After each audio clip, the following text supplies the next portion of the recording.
Radhe Radhe. Good morning.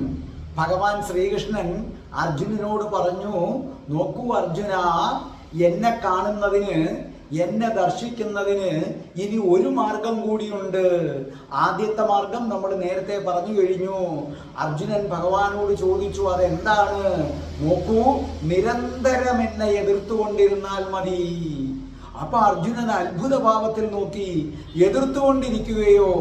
Arjuna, നിരന്തരം എന്നെ സ്മരിക്കുന്നവനാരോ അവൻ എൻ്റെ സമീപത്തെത്തിച്ചേരും. അത് രണ്ട് രീതിയിലുണ്ട്. ഒന്ന്, എന്നെ ആരാധിക്കുക. രണ്ട്, എന്നെ എതിർക്കുക. എതിർക്കുന്നതിന് വിപരീത ഭക്തി എന്നാണ് പറയുന്നത്. നോക്കൂ, കംസന് മോക്ഷം കിട്ടിയത് അതുകൊണ്ടാണ്. കംസന്റെ മനസ്സ് നിറയെ കൃഷ്ണനായിരുന്നു. അത് എതിർക്കുന്ന ഭാവത്തിലാണെന്നേ ഉള്ളൂ. ഭഗവാൻ ഒരിക്കലും സ്തുതിയിൽ വീഴുന്നവനല്ല. നോക്കൂ, ഒരു കാര്യം നിങ്ങൾ വളരെയധികം ശ്രദ്ധിക്കണം. നിങ്ങൾക്കൊരാളൊരടി തന്നു, അതോടുകൂടി നിങ്ങൾക്ക് അയാളോട് ശത്രുതയായി.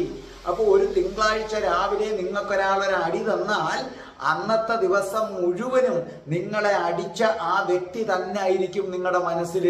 നിങ്ങൾ എത്ര ശ്രമിച്ചാലും അവനെ മനസ്സിൽ നിന്ന് കളയാൻ പറ്റില്ല. നിങ്ങൾക്കുടെ ആഗ്രഹം ഇതാണ്, അവനും തിരിച്ചിട്ട് കൊടുക്കണം. എന്തായാലും 1-2 ദിവസത്തേക്ക് നിങ്ങളെ അടിച്ച ആ വ്യക്തി തന്നെ ആയിരിക്കും നിങ്ങളുടെ മനസ്സിൽ. അതുപോലെ ഭഗവാൻ ശ്രീകൃഷ്ണനെ മനസ്സിൽ ചുമന്ന ഒരാളാണ് കംസൻ. എങ്ങനെ ഭഗവാനെ കൊല്ലണം, എങ്ങനെ ഭഗവാനെ കൊല്ലണമെന്ന്.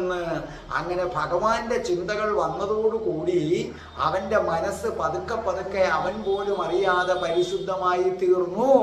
അതുകൊണ്ട് അർജുന, ഒന്ന്, എന്നോടുള്ള മധുരഭക്തി, എന്നോടുള്ള അഗാധമായ സ്നേഹം. രണ്ട്, എന്നോടുള്ള കഠിന വിരോധം, അതിന് വിപരീത ഭക്തി എന്ന് പറയും.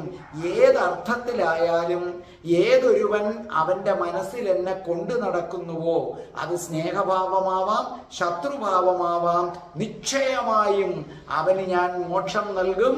അവന്റെ മുന്നിൽ ഞാൻ പ്രത്യക്ഷമായിരിക്കും. Good morning. രാധേ രാധേ. ഓ രാധേ രാധേ. രാധേ രാധേ.